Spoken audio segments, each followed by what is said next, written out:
On vient dans le cadre de la Semaine du développement durable, à l'invitation d'Atout France, pour présenter la nouvelle collection 2023-2024, presse et tour opérateur de notre destination.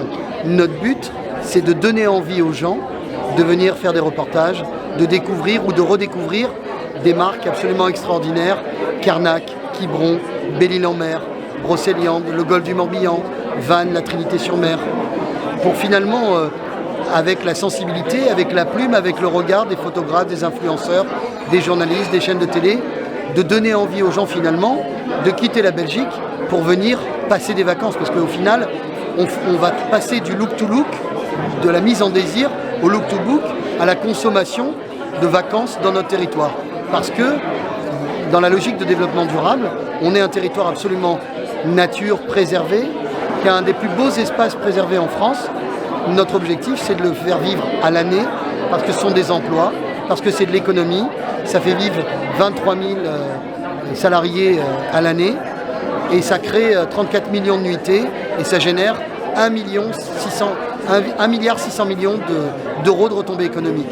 Donc pour nous, c'est la première économie du département, et c'est important finalement de donner envie aux gens de passer la porte et d'aller chez nous passer des vacances ou faire organiser un séminaire, découvrir de la culture, du patrimoine, les îles, la culture et la gastronomie. Le Morbihan, c'est toute l'année, c'est 4 saisons. Alors, on a le cœur de notre activité qui est dans cette activité nautique, balnéaire, les festivals, mais bien évidemment les thalassos, le séminaire, l'organisation, la culture, du patrimoine. On est à 4 heures de Bruxelles.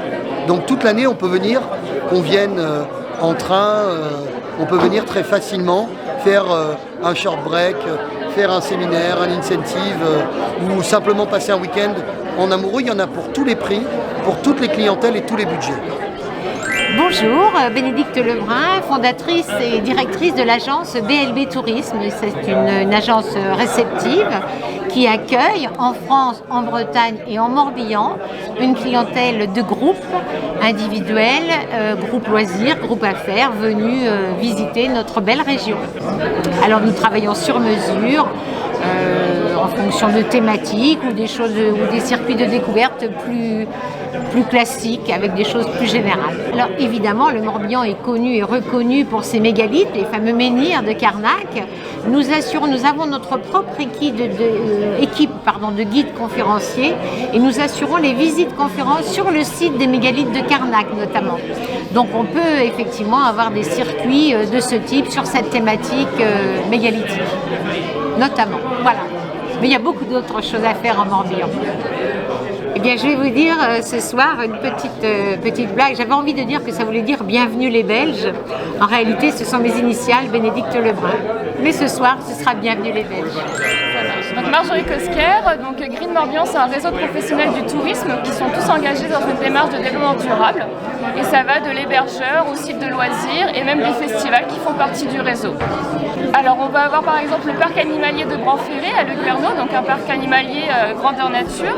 Il y a également le festival photo de la Gacilly, le plus grand festival photo d'extérieur. On va avoir la Thalasso de Carnac par exemple. Oui, voilà. Alors Georges Rivière, donc moi je m'occupe plutôt de la promotion commerciale à Morbihan Tourisme et je suis sur la cible plutôt tourisme d'affaires et tourisme de groupe.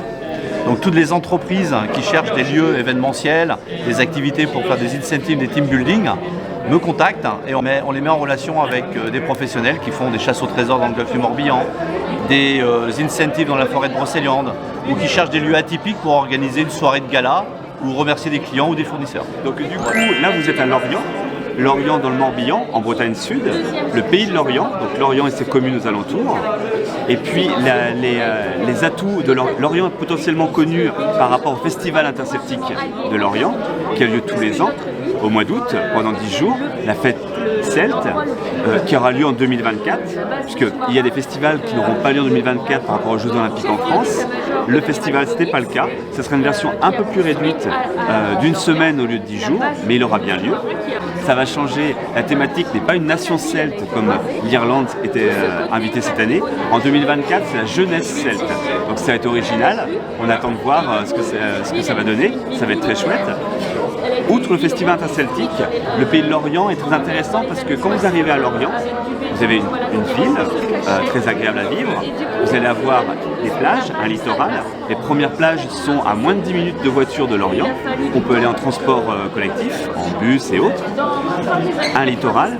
De l'autre côté de Lorient, vous allez avoir une campagne avec ses rivières, son chemin de halage. Donc on se balade le long des rivières. Donc la campagne, la mer. Au départ de Lorient, vous allez aussi avoir une île, l'île de Groix. Donc du coup, sur un territoire concentré du littoral, une ville principale, de la campagne, une île. Donc vraiment de quoi s'occuper, de quoi faire, de quoi visiter, découvrir. Des musées évidemment. On va avoir, Lorient est aussi connu pour son histoire par rapport à la Seconde Guerre mondiale. Donc il y a une ancienne base de sous-marins qui a été reconvertie, comme c'est le cas dans d'autres endroits en France. Mais du coup, cette reconversion, on y trouve des musées, le musée de la Cité de la Voile Éric Tabarly, un sous-marin que l'on peut visiter à terre, dans lequel on peut rentrer, différentes autres choses. C'est aussi le pôle course au large, c'est là où vous allez voir les voiliers qui font des grandes courses comme le Vendée Globe et autres. Donc là, c'est la plus grande concentration européenne et voire à un niveau international de voiliers de course au large. Et puis, en face de cette forteresse qu'on qualifie du XXe siècle, cette ancienne base de sous-marins, vous allez avoir une forteresse du XVIIe, une citadelle, et ça c'est l'histoire de Lorient, parce qu'on y retrouve dedans le musée de la Compagnie des Indes. Et en fait, Lorient est né de là. Lorient est une ville qui n'est pas très vieille et qui est née des échanges entre l'Occident et l'Orient à l'époque où on allait chercher des produits en Inde, en Chine et ailleurs. Swan Le Warner de l'Office de tourisme Golfe du Morbihan Van Tourisme. Je suis là pour représenter la destination. C'est une destination, alors je ne sais pas si vous connaissez Vannes, donc c'est une région autour de la Petite Mer, donc le Morbihan. On a 34 communes sur la destination avec une partie un peu plus nature, une partie un peu plus mégalithique, une partie culture, une partie nautique. Donc on a pas mal de choses sur le territoire. Après, nous, on vous invite à venir nous rencontrer directement au sein de l'Office de tourisme pour vous faire des conseils personnalisés. On a un service groupe, on a un service affaires également qui vous permet d'organiser quelque chose de clé en main sur notre territoire en fonction de vos besoins. Bonjour, je suis Emma Gaudry, je suis chargée de communication à l'Office de tourisme de Carnac. Donc Carnac est situé, pour vous situer un petit peu, entre Lorient et Vannes, donc pas très loin notamment de la presqu'île de Quiberon. À Carnac, on a notamment les alignements de Carnac, forcément, les fameux alignements, donc ils vont être classés à l'UNESCO prochainement, courant 2024-2025. Donc ces alignements-là, ils peuvent se visiter, donc soit en se promenant autour des sites, soit pour rentrer à l'intérieur en visite guidée. Et donc les visites guidées, elles permettent aussi d'en apprendre plus sur les alignements, sur l'histoire de ces menhirs, savoir pourquoi ils sont ici et aussi comment ils ont été apportés, etc. Voilà. Donc le site mégalithique, mais pas que. On a aussi tout ce qui est littoral à Carnac. Donc on a 5 grandes plages avec donc du sable fin, donc agréable pour les familles notamment, et avec aussi possibilité de faire des activités nautiques sur Carnac. Également d'autres intérêts, il y a notamment, je pense, au musée de préhistoire qui permet de compléter la visite des alignements de Carnac. Donc il regroupe tous les objets trouvés sur les sites mégalithiques de Carnac, avec des petites visites, voilà, des ateliers aussi pour les enfants. Des grands espaces. Voilà. Bonsoir, donc bienvenue, je suis Guillaume de l'Office de tourisme de la baie de Quiberon. Donc ici vous êtes sur le territoire de la communauté de communes de Ré-Quiberon, donc avec bien sûr la presqu'île de Quiberon, avec la fameuse côte sauvage, la thalassothérapie, c'est le port de départ pour les îles de Belle-Île, Ouate et Édic. Bien sûr, on a sur notre territoire Carnac et ces fameux mégalithes, ces fameux alignements. Le port de plaisance de la Trinité, qui est extrêmement connu aussi pour ses skippers. Le Locmaria-Caire, qui est la porte d'entrée du golfe du Morbihan. On peut partir de Locmaria-Caire pour faire des croisières vers le golfe. Il ne faut pas oublier également Auray, qui est une très belle cité médiévale. Plus au nord, on vous invite à parcourir les sentiers de randonnée et les sentiers de vélo du côté de la forêt de Camors.